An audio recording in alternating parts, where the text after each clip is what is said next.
Di mata burung nasar, Qin Yichen adalah pilihan lain untuk keluarga Sun. Meskipun pilihan ini sekarang tampaknya agak memalukan. Lagi pula, segalanya tidak sesederhana itu baginya. Saat lelaki tua itu memberikan kesimpulannya sendiri di dalam hatinya, dia lebih memikirkan penyelidikan Qin Yichen. Saat ini, dari uji kekuatan, saya hanya ingin melihat seberapa kuat dia di masa depan. Apakah dia bisa melindungi kota terapung Jiuyu seperti dia? Dan apakah dia bisa menjamin keselamatan mereka? Ayo, jangan khawatir. Coba dengan berani. Orang tua itu menunggumu di sini. Orang tua itu diam-diam menunggu Qin Yichen menyerang. Tetapi setelah keheningan singkat, Qin Yichen menghela nafas dan mengepalkan pisau di tangannya. Dia awalnya berpikir bahwa melalui upaya ini, lelaki tua itu akan bergabung dengan kuil penguasa cahaya untuk melakukan sesuatu. Tapi sekarang sepertinya lelaki tua itu tidak memiliki ide sama sekali. Baginya, Qin Yichen hanyalah sebuah pilihan, sama seperti Sun Ning hanyalah sebuah pilihan baginya. Qin Yichen menggelengkan kepalanya tanpa daya, dan membuang pikiran berantakan di benaknya, lalu berkata, "Oke, aku akan mencobanya." Menyerang dan mencoba adalah kunci untuk mengalahkan lelaki tua itu. Bagaimanapun, itu mendistorsi aturan dunia dan membentuk dunianya sendiri. Sangat tidak rasional untuk menyerang dengan gegabah tanpa mengetahui lawannya. Tidak peduli apa artinya digunakan untuk menyerang, atau memasuki domain orang tua itu sendiri, ini sangat tidak rasional. Godaan adalah jaminan yang paling mendasar, agar tidak membuang lebih banyak energi spiritual. Qin Yichen menatap lelaki tua di langit dan tiba-tiba menyeringai. "Kamu tidak berpikir bahwa aku tidak menyerang. Aku hanya memberimu waktu untuk beristirahat." Saat Qin Yichen mengangkat kepalanya, senyum cerah di wajahnya membuat hati lelaki tua itu tenggelam. "Ini." Qin Yichen menggelengkan kepalanya tanpa daya. "Saya telah melakukan pengujian semacam ini sepanjang waktu. Hanya saja Anda tidak menyadarinya." Saat Qin Yichen memejamkan mata, sebuah gambar muncul di benaknya.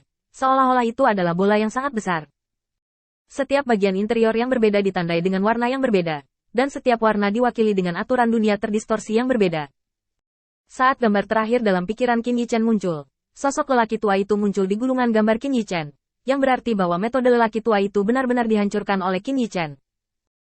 Selama Anda menyesuaikan metode Anda dapat mengikuti aturan dunia yang terdistorsi dan membunuh orang tua itu secara langsung.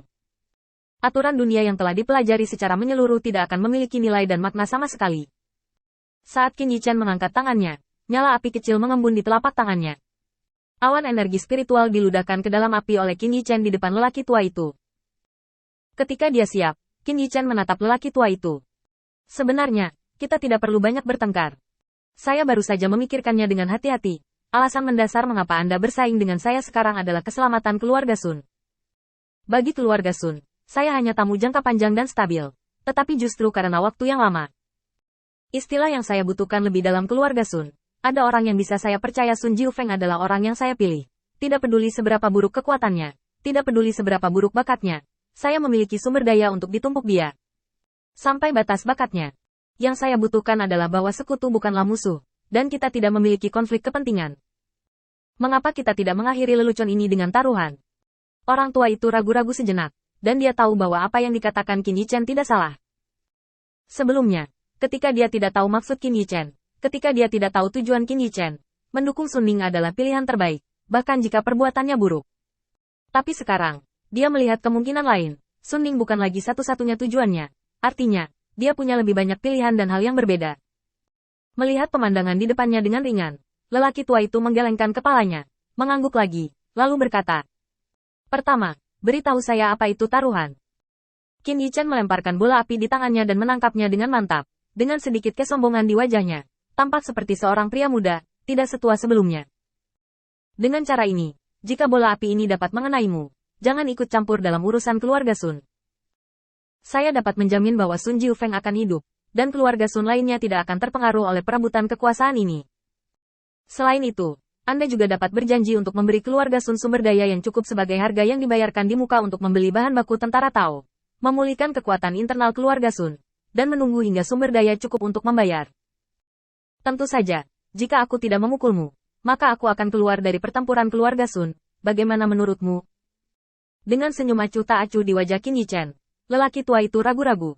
Tetapi saat ini, dia benar-benar tidak memiliki cara yang lebih baik untuk menghentikan permainan. Dia telah menggunakan taktik ofensif, atau cara ofensif terkuat yang bisa dia gunakan. Tetapi mereka diblokir oleh Qin Yichen, dan dia tidak memiliki cara lagi untuk digunakan. Selain itu, yang bisa dia lakukan hanyalah memastikan bahwa dia tidak akan kalah, dan kebuntuan seperti itu tidak akan memiliki nilai dan makna. Semakin lama penundaan, semakin tidak menguntungkan situasi pertempuran baginya. Daripada menunda-nunda seperti ini, lebih baik menyetujui permintaan Qin Yichen dan mengakhiri konfrontasi ini secara langsung dengan hal seperti itu. Oke, orang tua itu akan berjanji padamu. Qin Yichen mengangguk, dan sebelum dia bisa melakukan apapun, pertanyaan dari kapten utusan datang dari telinganya. Qin Yichen, apakah Anda tahu kekurangannya? Jika Anda memberitahu saya berita ini, saya dapat memberi Anda banyak manfaat. Jika Anda dapat membunuhnya, Anda akan menerima perintah pembunuhan rahasia dari Mahkamah Agung, dan tidak akan ada manfaat pada saat itu. Tanpamu.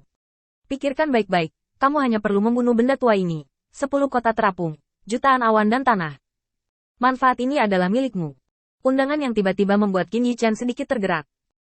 Bukannya dia tertarik untuk membunuh lelaki tua itu, tetapi perintah pembunuhan dari utusan dewa. Masalah terbesar Qin Yichen sekarang adalah dia tidak memiliki sekutu, dan satu-satunya adalah pemilik kota Beiyun Liancheng, Shen Lianchen. Dan orang ini sekarang telah ditekan oleh Mahkamah Agung dan tidak bisa bergerak.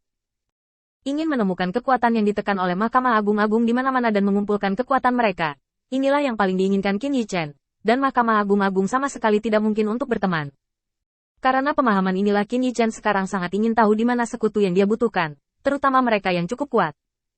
Saat ini, Qin Yichen bahkan tidak perlu mencari orang-orang ini. Selama dia mengikuti daftar perintah pembunuhan ini, dia dapat menemukan sekutu idealnya. Dengan kata lain, musuh dari musuh adalah teman.